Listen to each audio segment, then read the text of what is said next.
Poor 6-year-old girl begs a paralyzed millionaire for food scraps to share with her sick mother. Playfully and unaware of her true intention, he says, "Make me walk again and the leftovers are yours, haha." Then, for the first time, he feels his legs.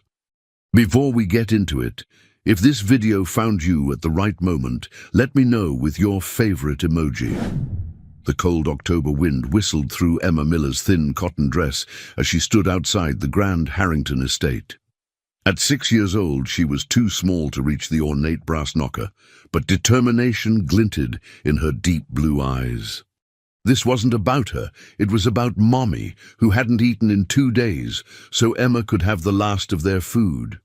"You can do this," she whispered to herself, clutching her small stuffed rabbit, the only toy she owned, for courage.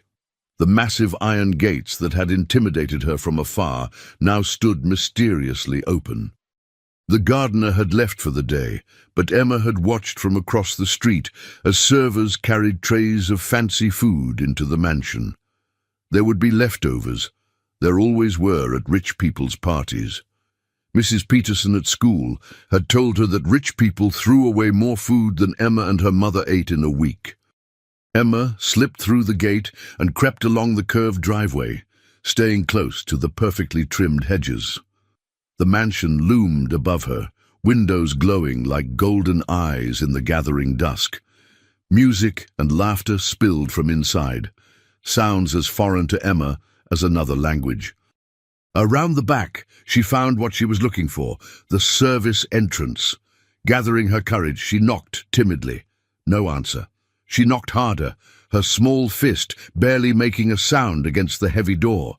Just as she raised her hand to try again, the door swung open. A tall man in a black suit looked down at her with surprised eyes.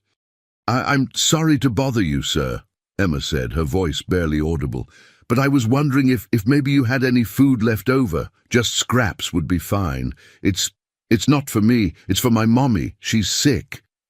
The man's face softened. "Wait here," he said, and disappeared inside. Emma shifted from foot to foot, hugging her rabbit tighter. The wind felt colder now, cutting through her thin dress. When the door opened again, a different person stood there, a woman in a uniform. "Come with me, child," she said, not unkindly. "Mr. Harrington wants to see you." Emma's heart pounded. Mr. Harrington, the millionaire who owned this palace. She'd seen his picture in the newspapers Mrs. Peterson sometimes brought to class. She followed the woman through gleaming hallways that seemed endless, past rooms bigger than her entire apartment. Finally, they reached a massive library where a man sat in a wheelchair beside a roaring fire. He had grey hair and sharp eyes that seemed to look right through her. His face was lined with age and something else, pain perhaps, or bitterness. "So," he said, his voice deep and imposing, "you're the little beggar at my back door." Emma swallowed hard. "I'm sorry, sir. I didn't mean to intrude. My mommy hasn't eaten in 2 days, and I thought maybe—" "Where is your father?" Richard Harrington interrupted. "He left when I was a baby," Emma replied simply. "Mommy says he wasn't ready to be a daddy." Something flickered in the man's eyes. "And what's your name, child?" Emma Miller, sir." "Well, Emma Miller, do you know who I am? You're Mr. Harrington. You own this big house and lots of other things too." A cold smile touched his lips. "Yes, I own many things. But do you know what I don't have?" Emma shook her head. "I can't walk, haven't been able to for 3 years. He gestured to his wheelchair. "All my millions, and I can't buy back my legs." Emma looked at the wheelchair, then back at Mr. Harrington's face. "I'm sorry, sir." The man studied her for a moment, then laughed, a sound without warmth. "Tell you what, little beggar, I'll make you a deal." "Make me walk again," Richard Harrington said, his voice dripping with sarcasm, "and the leftovers are yours." "Hell, I'll throw in a feast for you and your sick mother," he laughed bitterly. "How about that?" Emma stared at him, her small face solemn. The rich man was making fun of her, she knew, but she didn't care. All that mattered was bringing food home to Mommy. "May I try, sir?" she asked quietly. Richard's laughter died abruptly. He hadn't expected this response. Most adults were intimidated by him, let alone children. "You actually think you can make me walk? Doctors from around the world have tried and failed." "I don't know, sir, but my mummy says we should always try, even when things seem impossible." Something in her innocent determination annoyed him. "Fine. Come here then, miracle worker. Show me what the finest medical minds in the country couldn't do." Emma approached cautiously, still clutching her stuffed rabbit. She stopped beside his wheelchair and looked up at him with those unnervingly serious blue eyes. "What's his name?" Richard asked, nodding toward the well-worn toy. "Mr. Whiskers," Emma replied. "He helps me be brave." "Well, you'll need all the courage you can get." "My legs have been useless since a car accident 3 years ago." Emma nodded solemnly. Then, with childlike directness, she placed her small hand on his knee. Richard opened his mouth to make another cutting remark. When he felt it, a warmth, a tingling sensation spreading from where her tiny fingers rested. His cynical words died in his throat. "Can you feel that, Mr. Harrington?" Emma asked. "Feel what?" he whispered, not wanting to believe. "Your legs getting warm. Sometimes when Mommy hurts, I hold her hand and she says the warm feeling helps." Richard stared at her in disbelief. For the first time in 3 years, he could feel sensation below his waist. The tingling spread from his knees to his ankles. "Impossible," he muttered. Emma looked up at him expectantly. "Did it work?" Before he could answer, Gloria Peterson, his long-time housekeeper, entered the library. "Sir, your guests are asking for you." "Tell them I'm indisposed," Richard snapped, not taking his eyes off Emma. After Gloria left, Richard leaned forward. "Do that again," he demanded. Emma placed both hands on his knees this time. The sensation returned, stronger now, like circulation returning to a limb that had fallen asleep, but throughout both legs. "Try to move your toes," Emma suggested innocently. Richard almost laughed at the absurdity until he saw his right foot shift slightly, just a centimeter, but it moved. "My God," he whispered. For the first time in years, hope flickered inside him, hope he'd long ago abandoned. Then suspicion darkened his features. "Who sent you? Was it Michael?" His voice turned cold. "Is this some kind of trick my son cooked up to get his hands on my money?" Emma's eyes widened in confusion. "Nobody sent me, sir. I just wanted food for my mommy." Richard studied her face, searching for deception but finding only innocence. After a long moment, he pressed a button on his wheelchair. Gloria reappeared instantly. "Sir?" "Pack up all the leftovers from tonight's dinner," he ordered, "and call Dr. Wilson. Tell him to come first thing tomorrow morning." "Yes, sir. And the child?"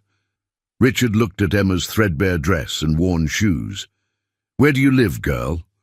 "West Side Apartments, sir. Building C, apartment 14, but it's not really an apartment anymore. It's just one room now." "The condemned building on Maple Street?" Gloria asked, shocked. Emma nodded. "Gloria, have Thomas bring the car around. We're taking this child home, and tell the kitchen to prepare a proper meal basket as well." After Gloria left, Richard turned back to Emma. "I'm going to drive you home and meet this mother of yours." "Really?" Emma's face lit up. "And can I have the leftovers like you promised? Child, if what just happened is real, you can have far more than leftovers." Sarah Miller's fingers trembled as she tried to thread the needle.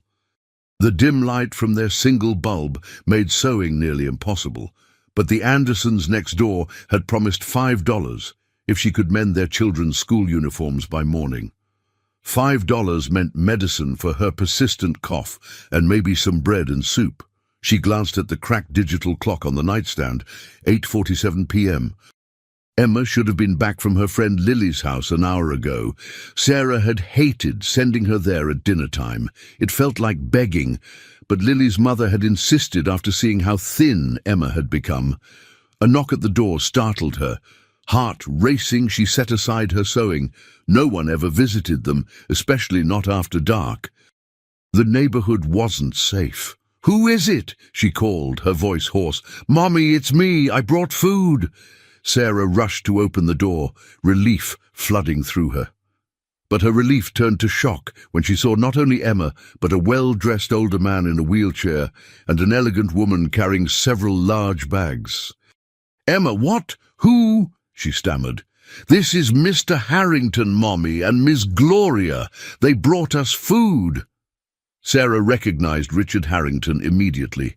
His face regularly appeared in the Boston business sections. What was a millionaire doing at their door? "Mrs. Miller," Richard said, his keen eyes taking in the sparse room, the single bed, the hot plate on a milk crate, the clothesline strung across one corner. "May we come in?" "Of course," Sarah managed, self-consciousness washing over her. She smoothed her worn sweater and brushed a strand of brown hair from her face. "I'm sorry about the accommodations." "No apologies necessary," Richard replied, as Gloria placed the bags on the small table. "Mommy, look!" Emma exclaimed, pulling out containers of food. "There's chicken and potatoes and vegetables and even cake." Sarah looked at Richard suspiciously. "I don't understand. Why would you bring us food?" "Your daughter came to my home tonight asking for leftovers," Richard explained. "She said you were ill." Sarah's face paled. "Emma, you didn't." She turned to Richard. "I'm so sorry, sir. I had no idea she would do such a thing. We're not beggars." "Mommy, I had to," Emma said. "You gave me your food again, and I saw you hiding your medicine because we couldn't buy more." Sarah's eyes filled with tears as she knelt to embrace her daughter. "Oh, sweetheart." Richard watched the exchange, something stirring within him that he hadn't felt in years. "Mrs. Miller," he said finally, "your daughter did something extraordinary tonight, something I can't explain." Sarah looked up, wiping her eyes. "What do you mean?" "I've been paralyzed from the waist down for 3 years. No sensation, no movement. The best specialists in the world gave me no hope of recovery." He paused. "When your daughter touched my legs, I felt them for the first time since my accident. I could even move my toes." Sarah's eyes widened in disbelief. That's not possible." "I would have said the same thing this morning," Richard replied. "Yet it happened." "Show her, Mr. Harrington," Emma urged. Under their watchful eyes, Richard concentrated on his right foot. Slowly, visibly, his foot lifted an inch off the footrest.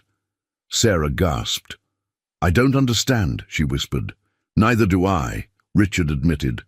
"But I intend to find out." He looked directly at Sarah. "Mrs. Miller, I'd like to make you an offer. I want Emma to visit me regularly to see if this phenomenon continues. In exchange, I'll provide proper housing for you both, medical care for your condition, and ensure Emma receives a good education." Sarah stiffened. "Mr. Harrington, I appreciate your generosity, but Emma is not some medical curiosity to be studied." "And I won't accept charity." "It's not charity," Richard countered. "Consider it a business arrangement. Your daughter provides a service no one else can, and I compensate you accordingly." "And if nothing more happens?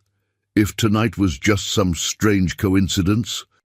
Then you'll still have better housing and health care, and I'll have satisfied my curiosity." Sarah coughed suddenly, a deep, rattling sound that seemed to come from her very core. Emma looked at her with worried eyes.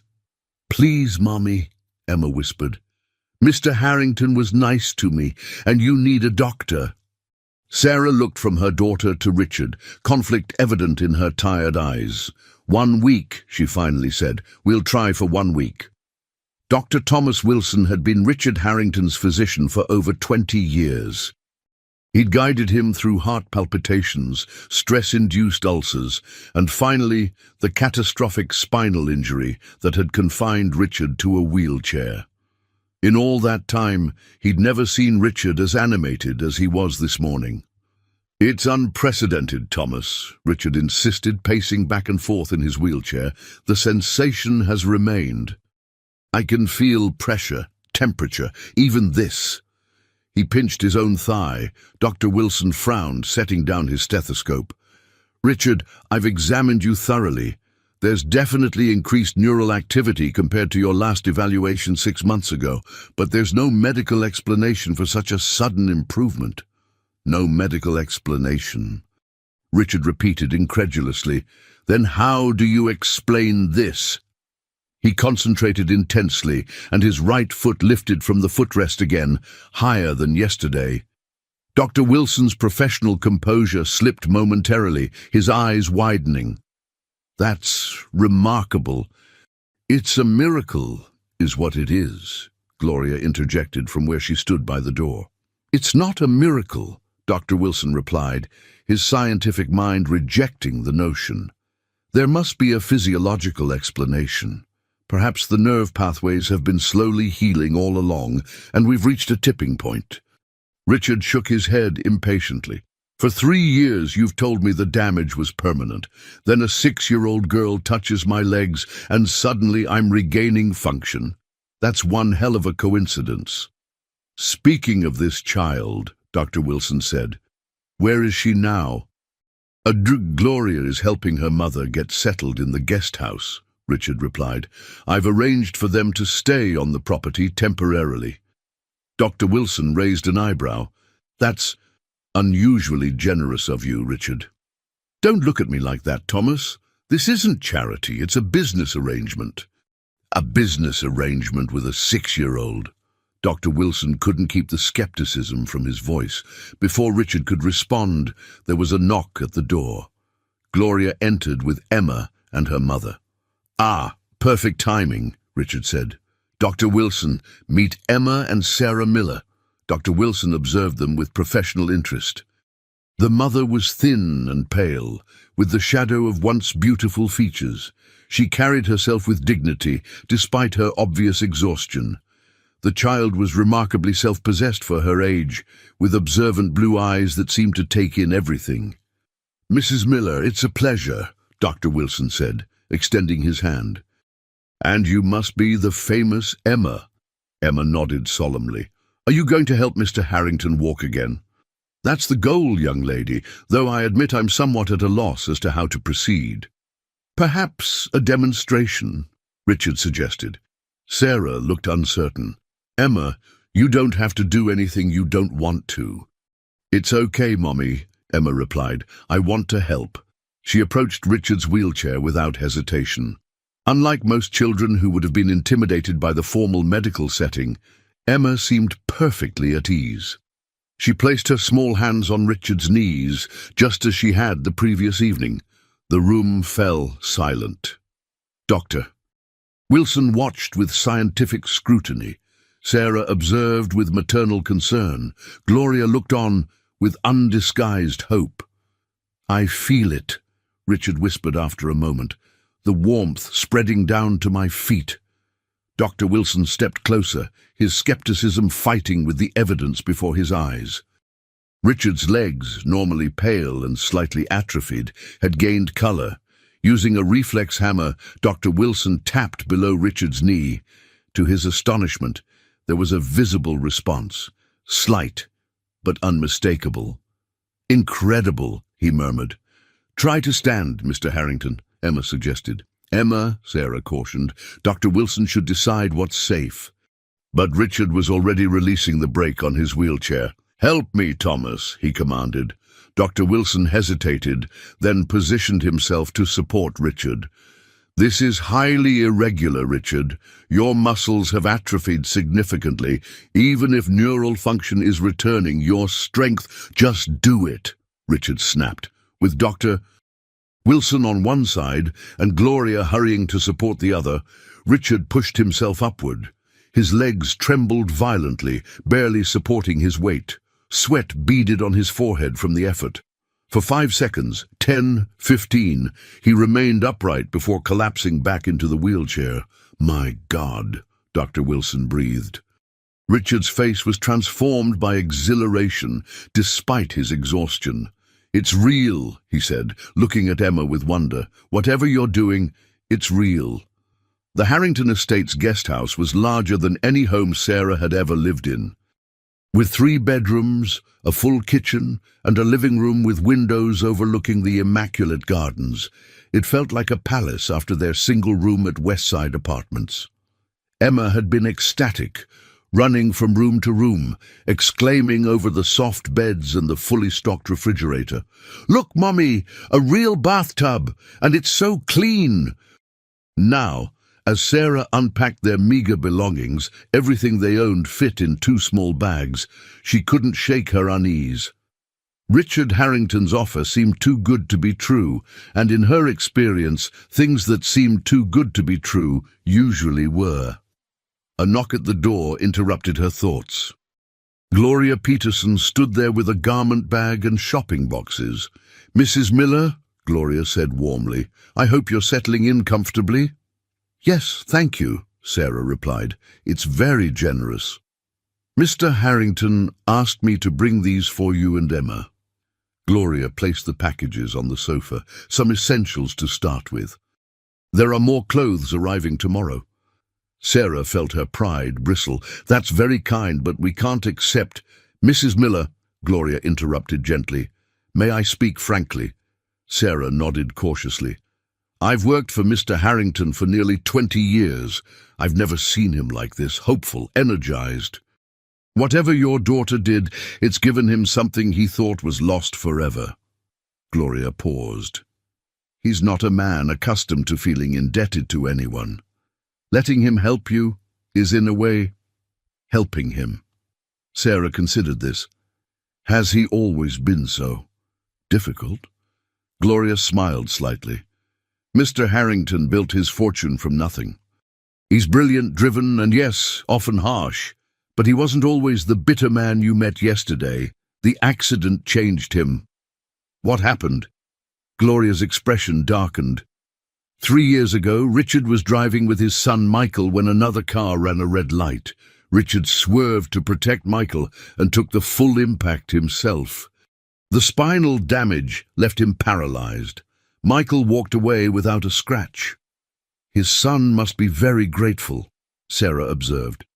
"One would think," Gloria replied with a hint of sadness. "Michael and his father had a complicated relationship even before the accident. Afterward, Michael couldn't handle his father's bitterness. They barely speak now." Sarah absorbed this information, feeling her perspective on Richard shift slightly. "Mr. Harrington has scheduled another session with Emma tomorrow morning, if that's agreeable," Gloria continued. "Dr. Wilson will be present to monitor everything." "And if I say no?" Sarah asked. "Then that's your decision, Mr. Harrington would be disappointed, but he understands that Emma's welfare comes first."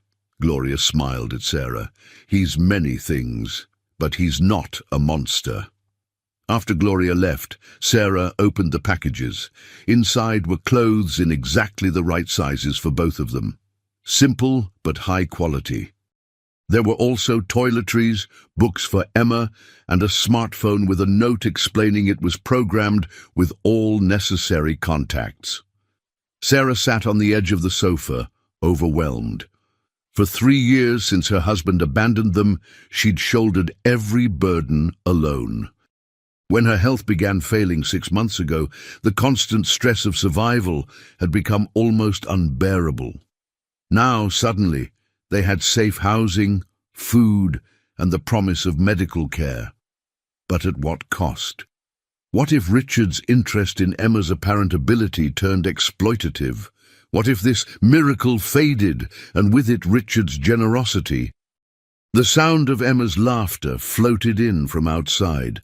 Sarah moved to the window and saw her daughter in the garden, being shown a butterfly by the elderly gardener. Emma looked happier than she had in months. For now, Sarah decided, they would stay.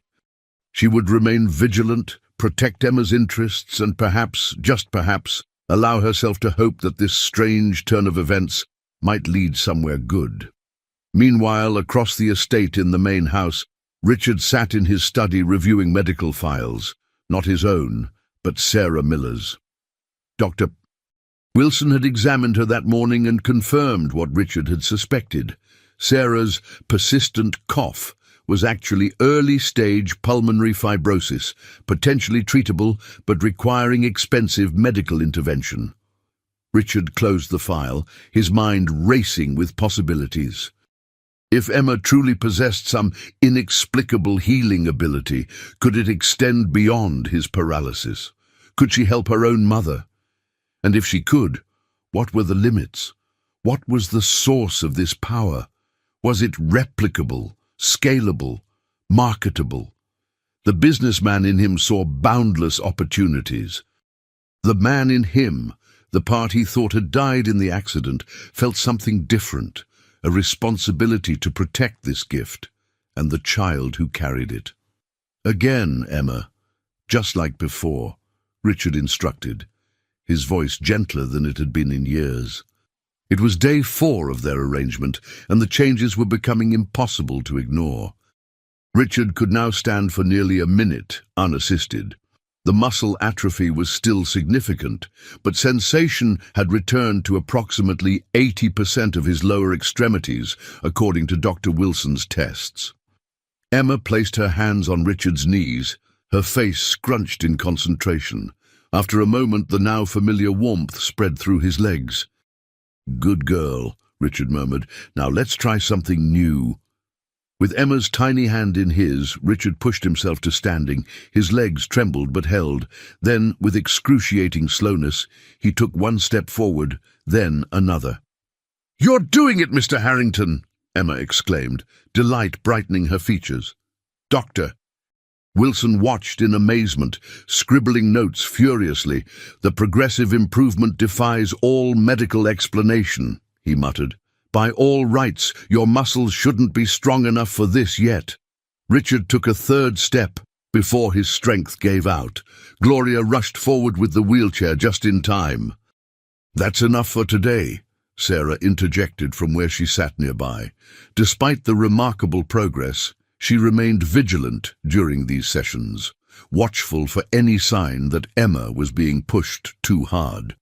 "Just one more try," Richard insisted, his face flushed with exertion and excitement. "No, Mr. Harrington," Sarah said firmly. "Emma has school this afternoon, and you need to rest." Dr. Wilson said overexertion could cause setbacks. Richard looked like he might argue, but then relented with a sigh. "You're right, of course. Thank you, Emma. You've done wonderfully today." As Gloria escorted Emma and Sarah out, Dr. Wilson stayed behind. "You realize this could change everything we know about neurological recovery," he said once they were alone. "I've consulted with specialists, discreetly, as you requested, and no one has seen anything like it."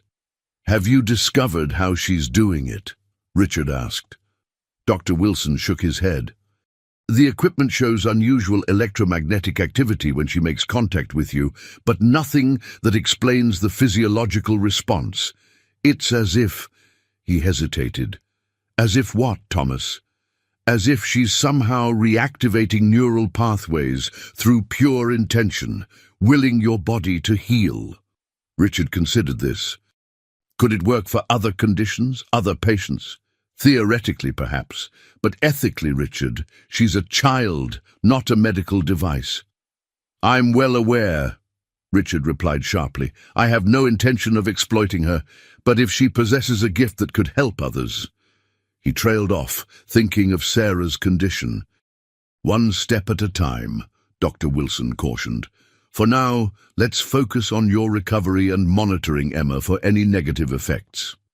After the doctor left, Richard wheeled himself to the window.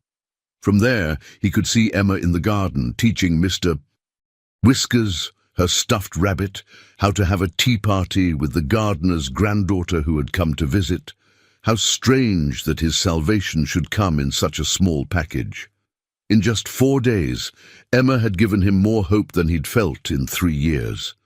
And it wasn't just the physical improvement. Something else was changing too. The bitterness that had encased his heart since the accident was beginning to crack. Richard's phone rang, interrupting his thoughts. The screen displayed a name he hadn't seen in months. Michael. With a deep breath, Richard answered. Michael, this is unexpected. Hello, father, came his son's voice, formal and distant. I received a strange call from Dr. Wilson today, something about remarkable progress in your condition. Richard hesitated. He hadn't authorized Wilson to contact Michael. Thomas shouldn't have bothered you. So it's not true? You haven't regained any function? I didn't say that. Richard paused. There have been some developments. What kind of developments? Richard considered how to explain. The truth sounded absurd even to him, and Michael was nothing if not skeptical. It's complicated. If you're truly interested, you should come see for yourself. A long silence followed. Are you actually inviting me to visit? The surprise in Michael's voice sent a pang of regret through Richard. How bad had things become between them, that a simple invitation seemed shocking. Yes, Michael, I'm inviting you to visit. Another pause. I'll come tomorrow afternoon.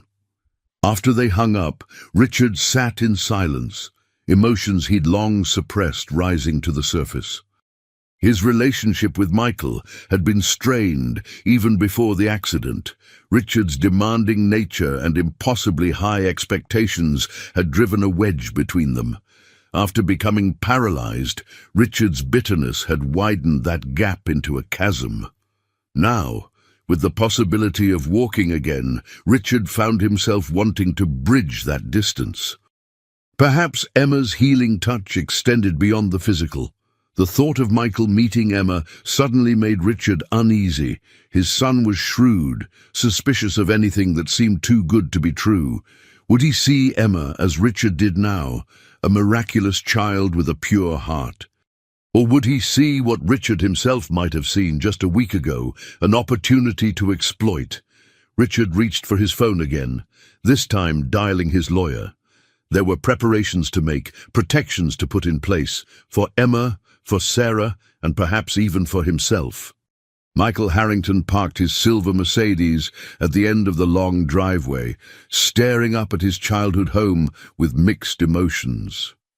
At 32, he had built his own life away from his father's shadow, a modest investment firm that was finally gaining traction after years of struggle. He hadn't visited the estate in nearly 8 months, not since the disastrous Christmas dinner when Richard had accused him of waiting for his inheritance like a vulture circling a dying man. The bitter words still stung, but curiosity about his father's supposed improvement had drawn him back. That and Dr. Wilson's concerned phone call, suggesting he intervene before things got out of hand. As Michael approached the front door, he noticed unfamiliar laughter coming from the garden, a child's voice, high and clear. Following the sound, he rounded the corner of the house to find an extraordinary sight. His father, standing shakily between parallel bars installed on the terrace, taking halting steps while a small girl clapped encouragingly. Michael froze, unable to process what he was seeing. Richard Harrington, the man doctors had unanimously declared would never walk again, was upright and moving. "That's it, Mr. Harrington," the child exclaimed. "3 more steps." Richard's face was contorted with effort, sweat darkening his shirt, but there was something else there too, a determination Michael hadn't seen since before the accident. "Father!" Michael called, stepping into view. Richard looked up, momentarily losing his concentration. His legs buckled, and he grabbed the bars to prevent a fall. "Michael!" Richard acknowledged, breathing heavily. "You're early." Apparently. Michael approached cautiously, eyes darting between his father and the little girl. "Doctor." Wilson mentioned improvement, but this. "Emma, this is my son, Michael," Richard said, lowering himself into the wheelchair positioned at the end of the bars. "Michael, meet Emma Miller." The child smiled politely. "Hello, Mr. Michael." Michael nodded absently, still processing the scene. "Father, could we speak privately?" "Emma, would you mind finding Gloria? Tell her Michael has arrived and ask if she could bring some refreshments to the study, Richard requested. Once Emma had skipped away, Michael turned to his father. What exactly is going on? Who is that child and how are you? He gestured to the parallel bars. Doing this. It's complicated, Richard replied, wheeling himself toward the house. Come inside. In the wood-paneled study, Richard poured himself a scotch, his first in 3 years. The ability to reach the crystal decanter himself, a small victory. Start talking, Michael demanded, declining a drink with a wave of his hand. Richard explained the events of the past week, watching his son's expression shift from skepticism to disbelief. You expect me to believe a 6-year-old girl has magical healing powers, Michael finally said. Father, this is absurd.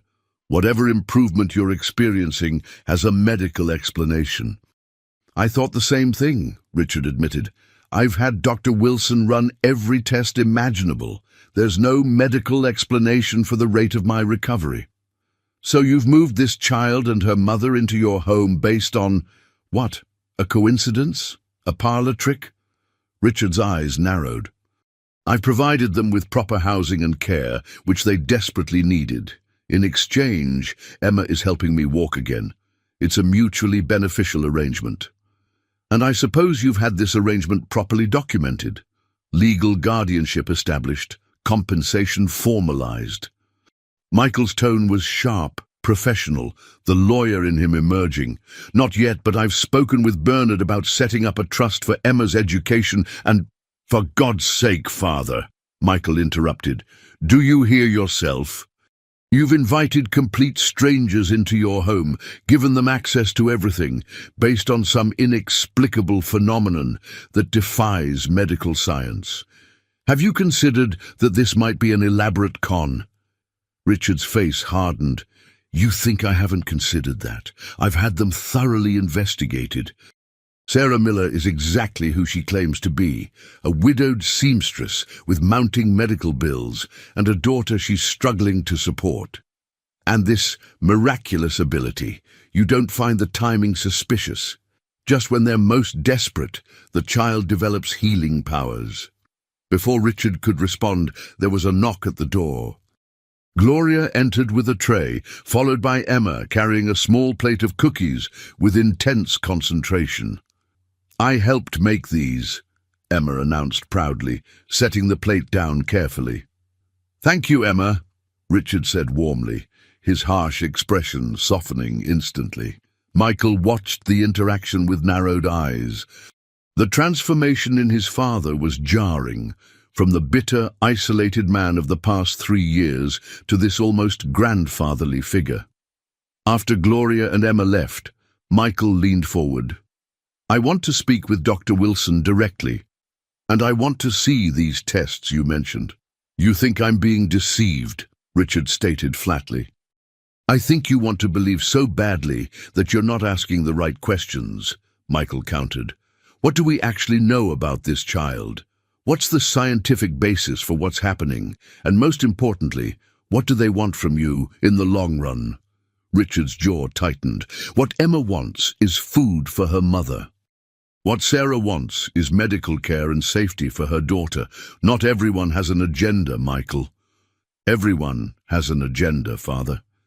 You taught me that. A heavy silence fell between them, decades of tension condensed into a single moment. Stay for dinner, Richard finally said. Observe. Ask your questions. Then judge for yourself. Michael hesitated, then nodded. Fine, but I'm not promising to approve of whatever this is. I'm not asking for your approval, Richard replied coolly. I'm asking for an open mind, something I should have offered you more often. The unexpected admission caught Michael off guard. He studied his father, searching for the manipulation behind the words, but finding only genuine regret. I'll stay, Michael agreed, more softly now. But I'm still calling Dr. Wilson. Sarah Miller stared at the medical report in her hands, the words blurring through her tears. Doctor. Wilson had been thorough, more thorough than any doctor she'd seen in years. The diagnosis confirmed what she'd long suspected but couldn't afford to have treated: pulmonary fibrosis, advancing faster than typical cases.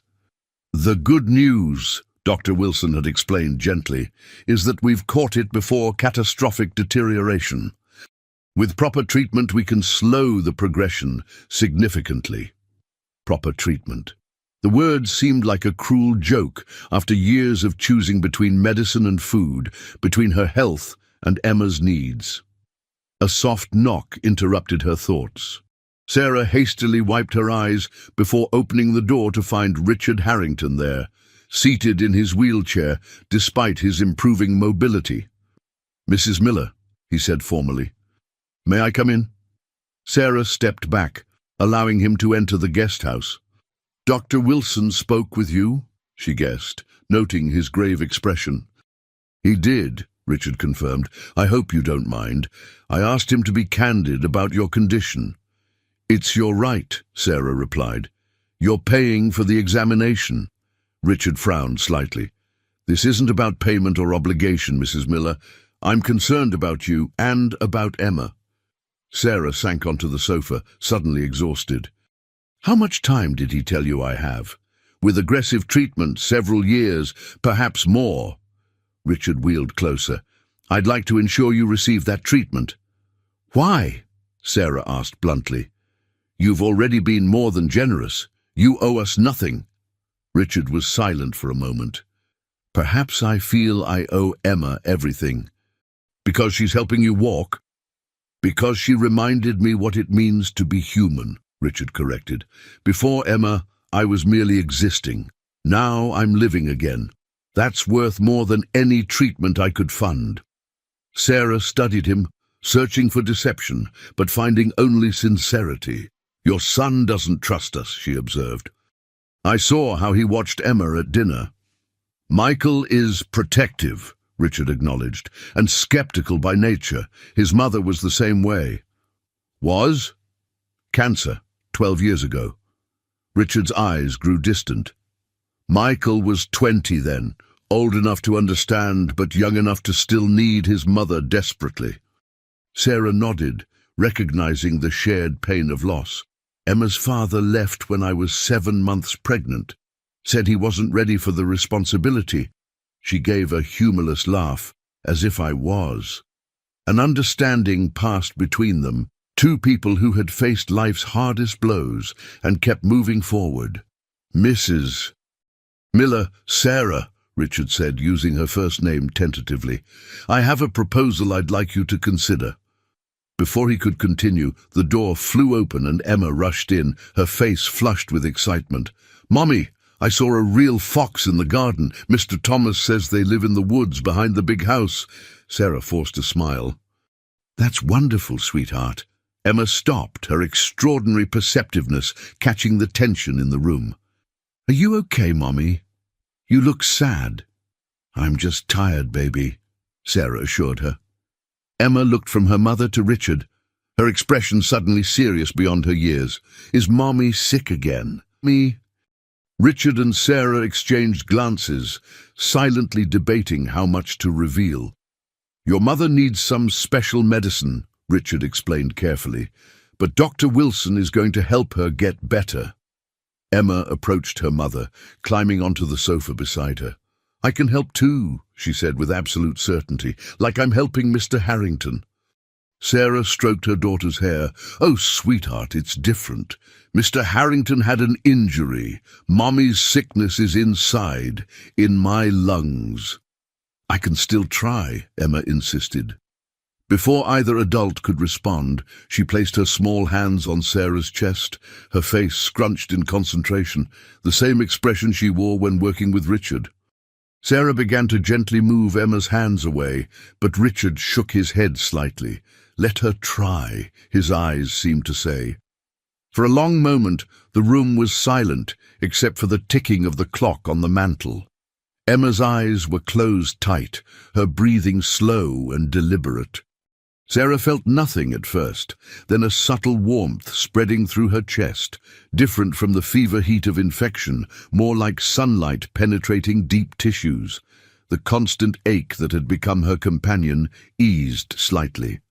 "I feel something," she whispered, surprise evident in her voice. Emma opened her eyes, looking up at her mother hopefully. "Did it help?" "I'm not sure, sweetie," Sarah answered honestly. She took a deep breath and realized with shock that she didn't need to cough. For the first time in months, her lungs expanded fully without protest. Richard watched intently. "Sarah?" "The tightness," she said wonderingly. "It's less, not gone, but less." Emma beamed. "See, I told you I could help." Richard's expression shifted from concern to fascination. "Emma, how do you know what to do? How do you make the healing happen?"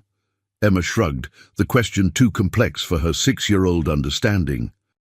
"I just think about making the hurt go away, and then I feel warm inside, and the warm goes through my hands." "Have you always been able to do this?" Sarah asked gently. Emma thought for a moment. "I think so. I used to make your headaches better, remember? When I'd put my hands on your head and you'd fall asleep." Sarah's eyes widened. It was true. Emma had a habit of helping when Sarah had migraines, placing her tiny hands on her mother's temples. Sarah had always assumed it was the comfort of her daughter's touch that soothed her, never considering that something more might be happening. "Dr. Wilson should examine you again," Richard suggested, "tomorrow if you're willing, to see if there's any measurable change." Sarah nodded, still processing the implications. If Emma truly had this ability, if she could heal not just external injuries but internal disease, the possibilities were staggering and terrifying. "Mr. Harrington," she said slowly, "if Emma can do what we think she can, people will want to use her." Richard's face grew grave. "I know. That's what I came to discuss with you. We need to protect her, not just her welfare, but her gift. And to do that, I think we need to understand it better." "It started as a tingling," Richard explained to Dr. Wilson, demonstrating by flexing his feet. "Then warmth, then actual sensation. Now I can feel everything. Pressure, temperature, even pain." It was day 14 of what they now privately called the Emma Protocol. Richard sat on the examination table in his home medical suite, legs dangling over the edge, a position that would have been impossible 2 weeks ago. Dr. Wilson shook his head in amazement. "The MRI shows regeneration of neural pathways that were completely severed. It shouldn't be possible." "And yet it is," Richard replied. "The question is, how?" Michael, who had extended his visit indefinitely, leaned against the wall with arms crossed. "Have you considered genetic testing? Maybe there's something unique in her DNA."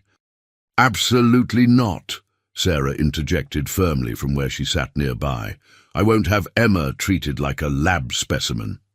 "Mrs. Miller," Michael said with forced patience, "if we understood the mechanism, we could potentially help thousands of people with spinal injuries. Or you could exploit a 6-year-old girl," Sarah countered. "Turn her into a medical curiosity to be studied and prodded." Richard raised a hand, silencing them both. "No one is suggesting exploitation, but Michael raises a valid point about helping others." Sarah's expression remained stubborn. "Emma's gift is extraordinary, but she's still a child. Her welfare comes first." "I agree completely," Richard assured her, "which is why I've drawn up these papers." He gestured to a folder on the nearby desk. "A legal framework to protect Emma and ensure her future, regardless of what happens with her ability." Sarah accepted the folder cautiously. "What kind of framework?" "A trust fund for Emma's education through college, a health insurance policy for both of you, and legal guardianship provisions should anything happen to you." Sarah's eyes widened. "Guardianship?" "Only as a contingency," Richard clarified quickly. "Given your condition, it seemed prudent to establish a safety net." "And who would be this guardian?" Sarah asked, though she already suspected the answer. "I would," Richard said, "unless you'd prefer to designate someone else." Michael made a small sound of disbelief. "Father, this is necessary," Richard finished firmly. "Emma has changed my life, Michael. I owe her security at minimum." Sarah began to respond when the door opened and Gloria appeared with Emma, who had been in the kitchen making cookies with the cook. "Look, Mommy, we made snickerdoodles," Emma proclaimed, offering a slightly misshapen cookie. The tension in the room dissipated as the adults turned their attention to the child. Sarah accepted the cookie with a smile that didn't quite reach her eyes. "Dr. Wilson, did you see? Mr. Harrington can almost walk by himself now," Emma said proudly. "I did see," Dr. Wilson replied kindly. "It's quite remarkable." Emma turned to Michael, offering him a cookie as well. Despite his reservations, Michael found himself charmed by her genuine sweetness. "Thank you, Emma." "You're welcome," she replied politely. "Are you still mad about me helping your daddy?" The direct question caught Michael off guard. "I'm not mad," he said carefully. "I'm just trying to understand how you're doing it." Emma considered this.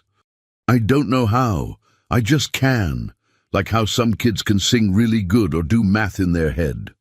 She paused, then added with childlike wisdom, "Sometimes special things just happen." Richard watched the exchange with interest. For all his initial skepticism, Michael seemed increasingly drawn to Emma, as everyone was. There was something about her beyond the healing ability, a pure-hearted empathy that touched even the most guarded individuals. "Emma," Dr. Wilson said gently, "may I ask you something? Have you ever helped someone heal before Mr. Harrington and your mother?" Emma thought for a moment. "I fixed Lily's finger when she got a paper cut at school. And Mr. Jenkins' dog was limping, and I petted his leg, and then he could run again." Sarah looked startled. "You never told me about Mr. Jenkins' dog. You were sleeping, Mommy. It was when you were really tired all the time." The adults exchanged glances, processing this new information. Emma had apparently been using her ability instinctively, without understanding its significance. "Emma," Richard said carefully, "what's the biggest hurt you've ever fixed?" Emma's face grew solemn. "Grandma Rose was really sick last year. The doctors said she would go to heaven soon." Sarah gasped softly.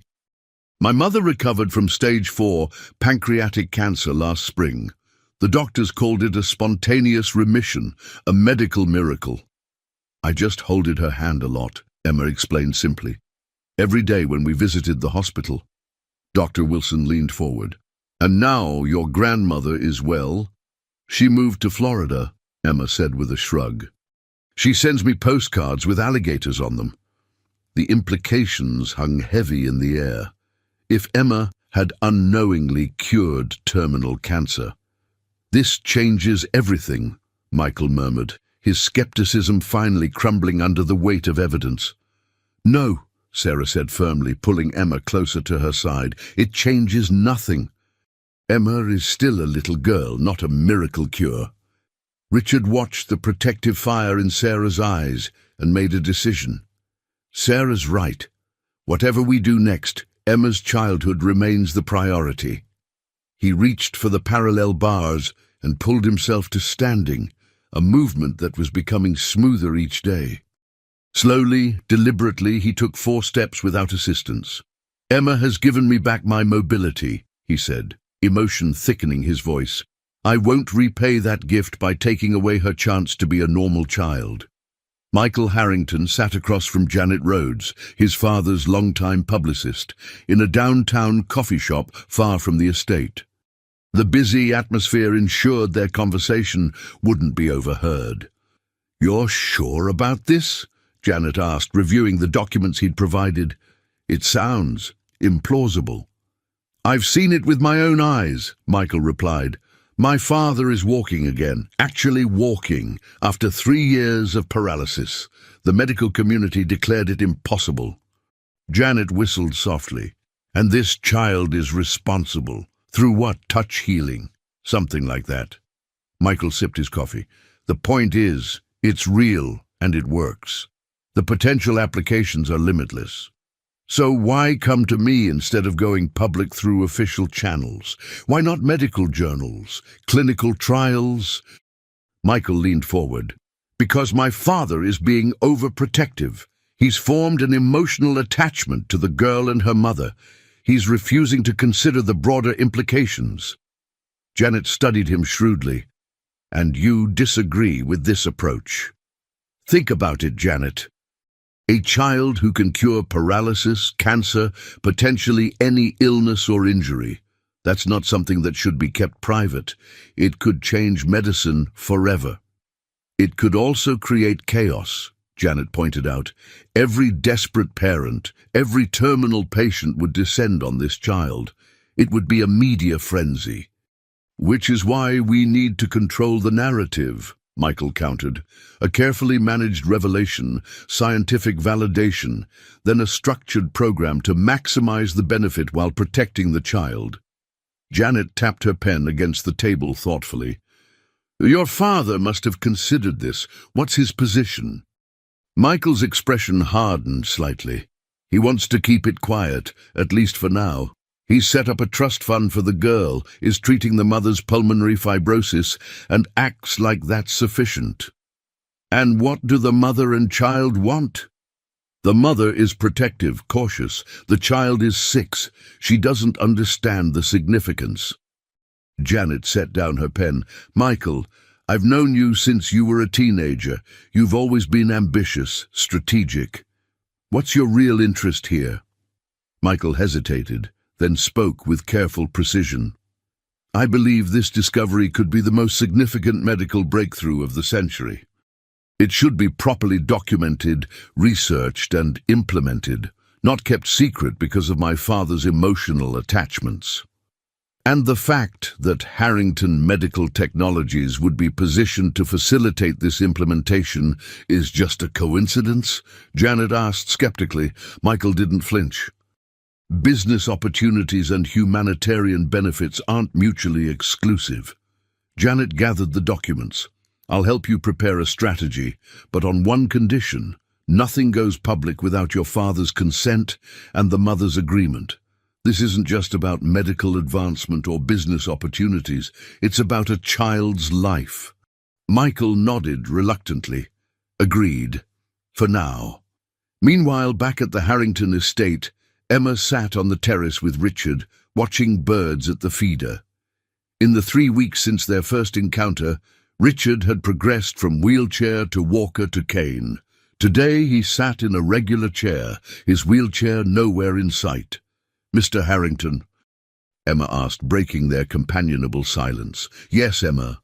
Are you and Mr. Michael mad at each other? Richard sighed. Emma missed little. Not mad, exactly. We have different ideas about some things. About me helping people? Emma asked perceptively. Richard turned to her, surprised. You've been listening to our conversations. Emma nodded solemnly. Mr. Michael thinks I should help lots of people, not just you and Mommy. And what do you think about that? Richard asked carefully.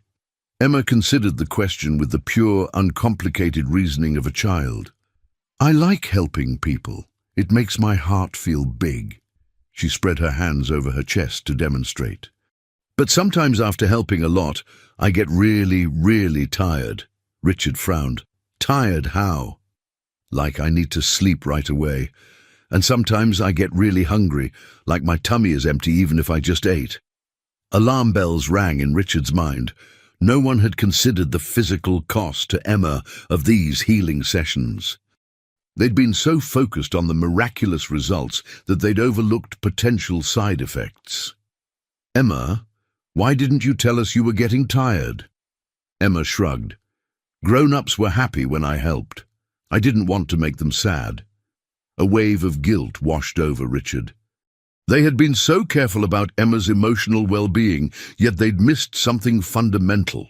Emma, listen to me, Richard said, taking her small hands in his. Your gift is extraordinary, but your health and happiness come first, always. If helping makes you tired, you must tell us immediately. Promise? I promise, Emma replied. But I still want to help you walk all the way better. Richard squeezed her hands gently. You already have, more than you know. Later that evening, Richard called an unexpected meeting in his study with Sarah, Dr. Wilson and Michael. We're suspending the healing sessions, Richard announced without preamble. What? Why? Michael demanded.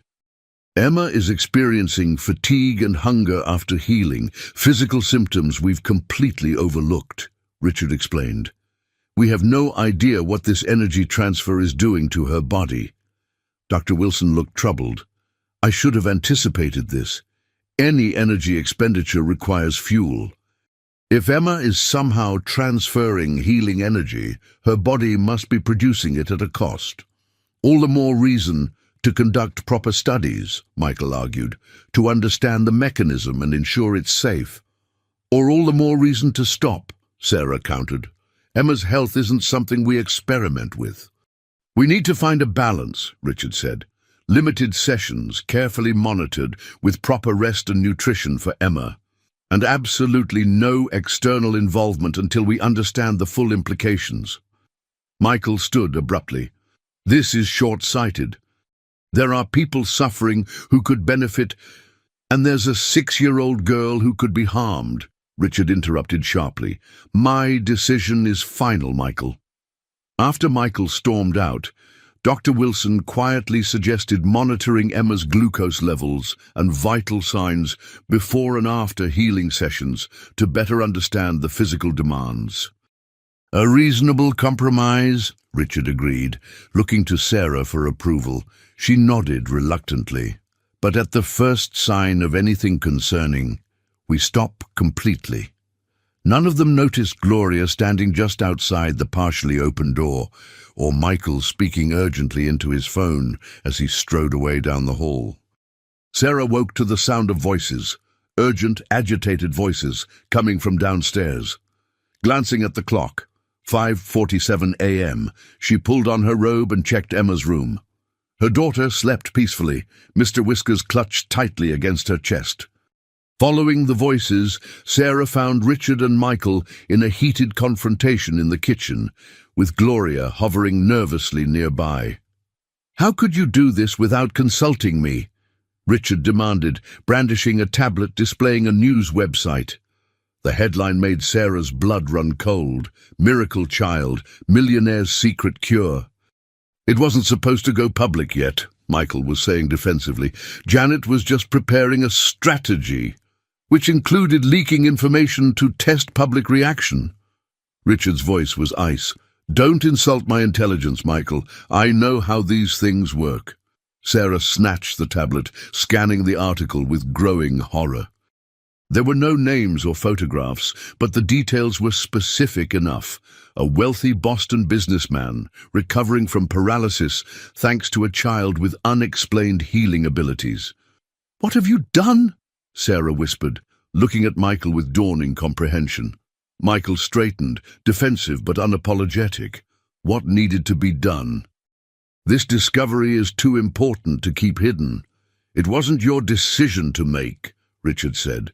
Emma is not your child. Her ability is not your property. No, it's not, Michael agreed. It belongs to humanity. Think of the suffering that could be alleviated. At what cost? Sarah interrupted, her voice rising. My daughter's childhood? Her safety? Her health? With proper management, Michael began. Management? Sarah echoed incredulously. She's a 6-year-old girl, not a medical device to be managed. Richard placed a steadying hand on Sarah's shoulder before turning back to Michael.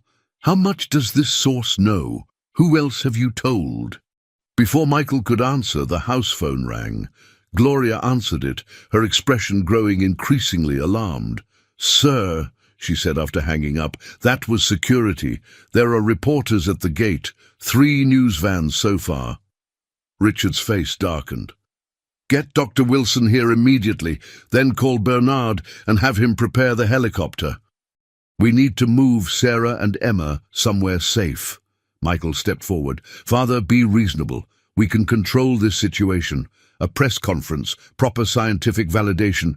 You've lost the right to offer opinions on this matter, Richard cut him off. You betrayed my trust and put a child at risk. I did what you were too emotionally involved to do, Michael shot back. This discovery doesn't belong to you. No, Sarah said quietly, a dangerous calm settling over her. It belongs to Emma, and you've taken away her choice. The next hours passed in a blur of activity. Dr. Wilson arrived, grim-faced, confirming what they already knew. The story was spreading rapidly. More reporters arrived, along with curious onlookers. Someone had leaked Emma's healing ability to social media, and the story was going viral. By mid-morning, Richard's private helicopter landed on the estate's helipad. The plan was simple: evacuate Sarah and Emma to Richard's private island off the main coast, while his legal team worked to contain the situation. Sarah stood in Emma's room, hastily packing essentials. Emma sat on the bed, confused by the sudden chaos. "Are we going on vacation, Mommy?" she asked. Sarah forced a smile. "Something like that, sweetheart. An adventure. Is Mr. Harrington coming too?" "He'll join us soon," Sarah assured her, though Richard had been adamant that he needed to stay behind to handle the fallout. Emma clutched Mr. Whiskers tighter. "I don't want to go without saying goodbye." Sarah checked her watch anxiously. The helicopter was waiting, and security reported more media arriving by the minute. "We'll see him before we go," she promised. Downstairs, they found Richard in his study with Dr. Wilson and Bernard, his attorney. Richard's face lit up when Emma entered, though strain showed around his eyes. "There's my girl," he said warmly, opening his arms. Emma ran to him, climbing onto his lap, something that would have been impossible a month ago. "Are you coming on our adventure, Mr. Harrington?" Richard hugged her close. "Not right away, but I'll join you very soon. You and your mother need to take a little trip while I take care of some business here, because of the people outside. The ones who want me to help them." The adults exchanged glances. Emma, as usual, understood more than they realized.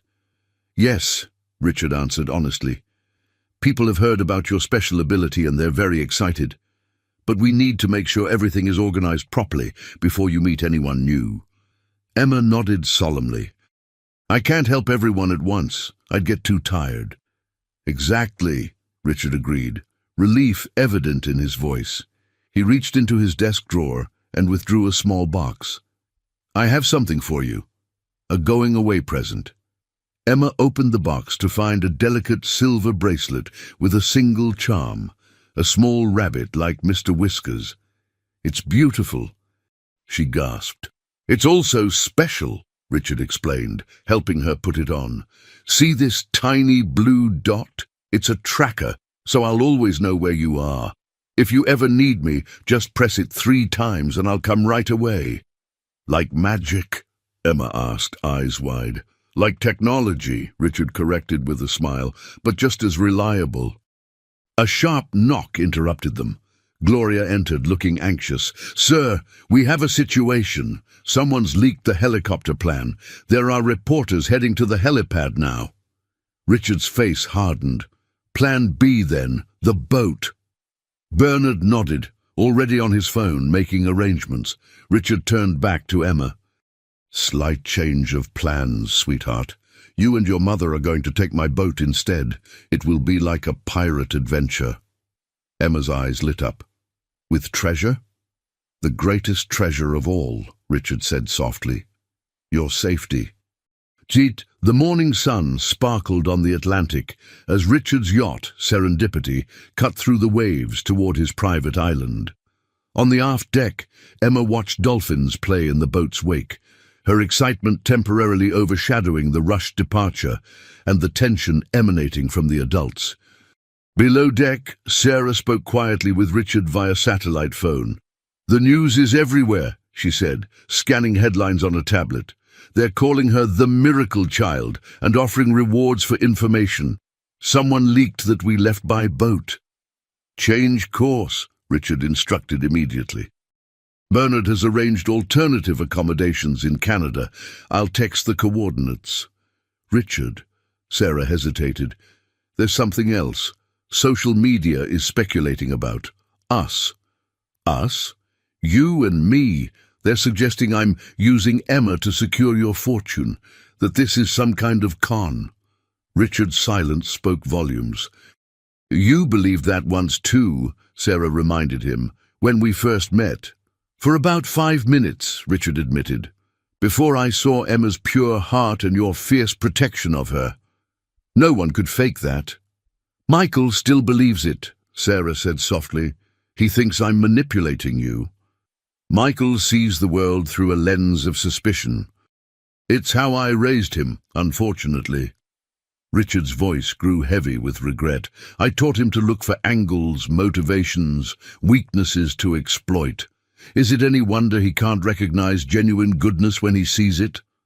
The conversation was interrupted by the captain's voice over the intercom. Mrs. Miller, Mr. Harrington asked me to inform you we're changing course.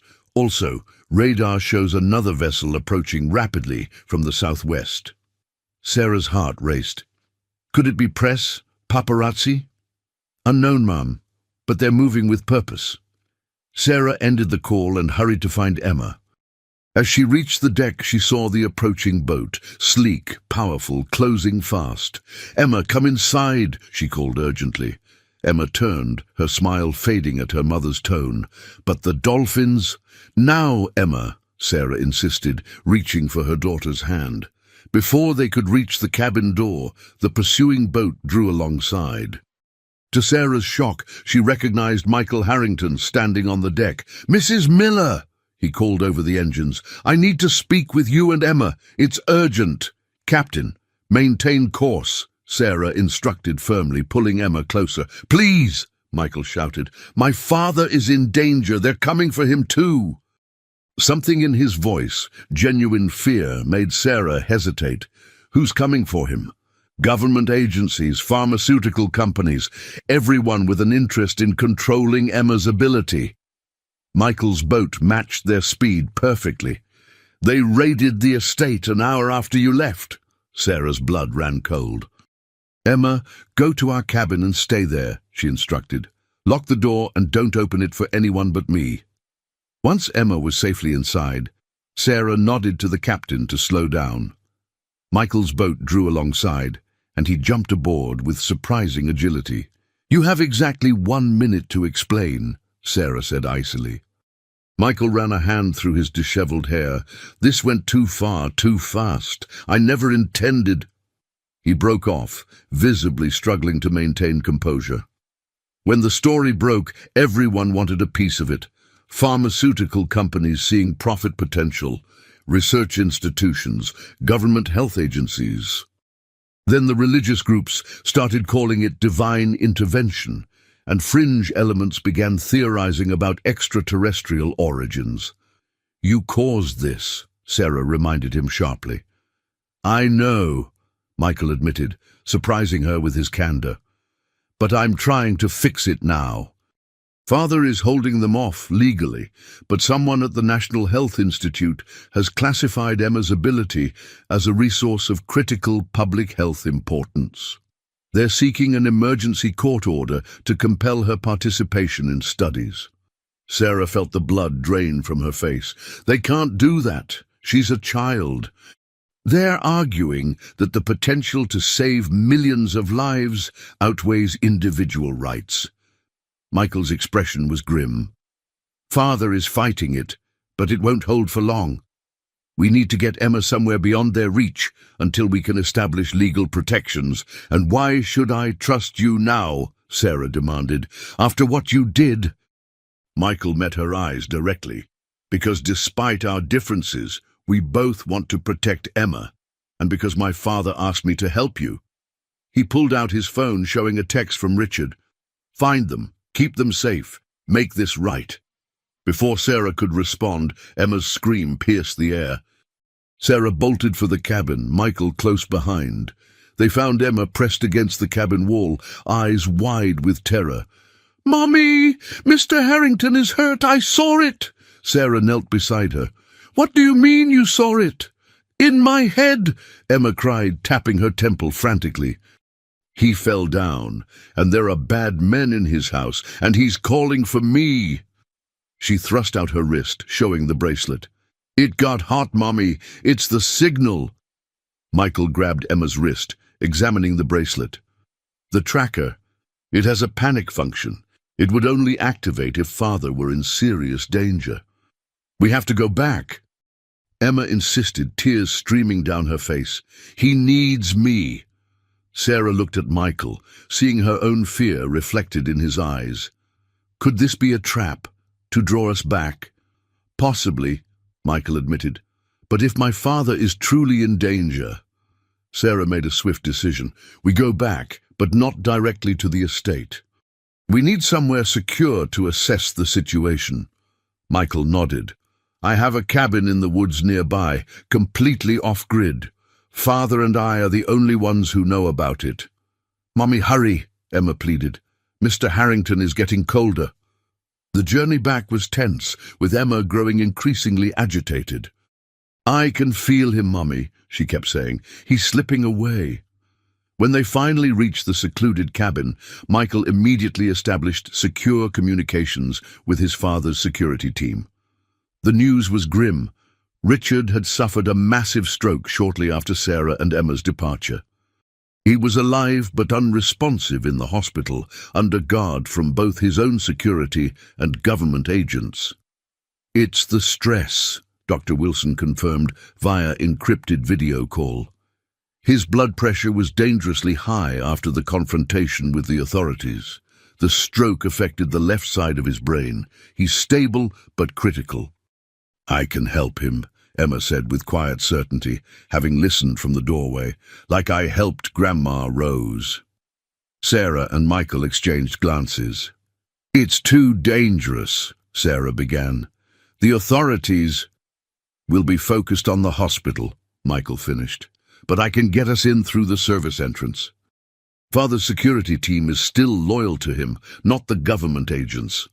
Sarah looked at her daughter, so small, yet so determined. "Emma, helping Mr. Harrington might make you very tired, more tired than ever before. A stroke is very serious." "I know, Mommy," Emma replied with that eerie wisdom that sometimes emerged. "But he saved us when we were hungry. Now I need to save him." 3 hours later, disguised as hospital staff, they slipped into Richard's private room. The sight of him, pale, motionless, connected to numerous machines, brought tears to Emma's eyes. "He looks like he's sleeping," she whispered. "He is, in a way," Dr. Wilson explained gently.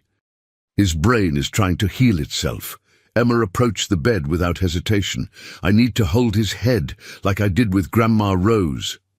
With Sarah's help, Emma placed her small hands on either side of Richard's head.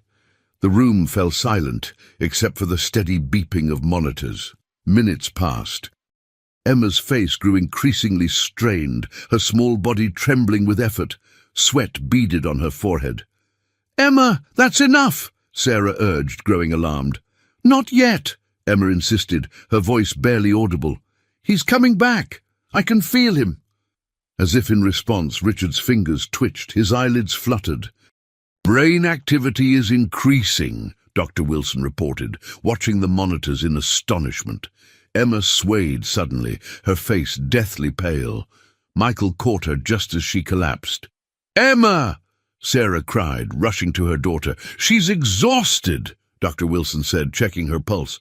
"Her blood sugar has crashed. She needs glucose immediately." As they tended to Emma, a weak voice came from the bed. "Emma?" Richard's eyes were open, confused but alert. "What happened? Where am I?" "Father!" Michael moved to his side.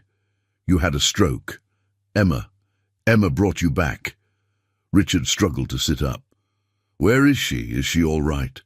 "She's depleted but stable," Dr. Wilson assured him. "Just as we feared, the healing takes a physical toll on her." Richard's gaze found Emma's unconscious form in Sarah's arms. "Oh my God, what have we done?" Hours later, when Emma finally woke in a private room adjacent to Richard's, her first words were, "Did I help Mr. Harrington?" Sarah, who hadn't left her side, nodded through tears. "Yes, baby." The doctors say it's miraculous. He's already regaining function that should have taken months of rehabilitation. Emma smiled weakly. Good. I was afraid I wouldn't be strong enough. Richard appeared in the doorway, walking with a cane, but otherwise showing remarkably few effects from the stroke. You were more than strong enough, he said softly. You were extraordinary.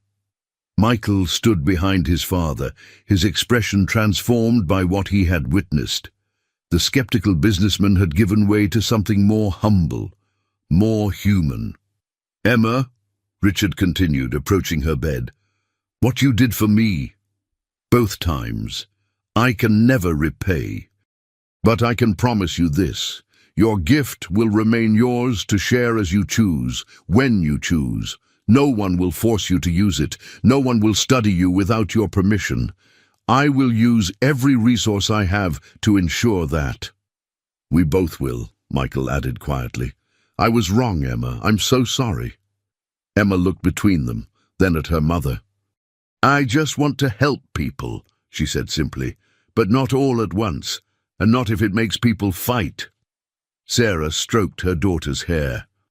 We'll find a way, sweetheart, a way that protects you while allowing you to share your gift with those who truly need it.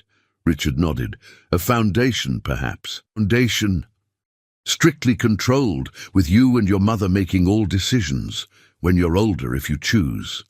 And school, Emma asked hopefully. Can I still go to regular school? Of course, Sarah promised. You're a little girl first, miracle worker second. As evening fell, with Emma sleeping peacefully and security ensuring their privacy, Richard and Sarah stood at the hospital window, watching the sunset. What now? Sarah asked softly. The world knows about Emma. We can't put that genie back in the bottle. Richard took her hand, a gesture that felt natural despite its newness. Now we protect her, guide her, and give her as normal a childhood as possible. Together. Sarah turned to him, seeing not the bitter millionaire of their first meeting, but the man who had emerged, compassionate, determined, transformed by a child's simple act of kindness. Together, she agreed. In her bed, Emma dreamed of butterflies, gardens, and a world where hurts could be healed with a touch, not all at once, but one person at a time, starting with those who needed it most.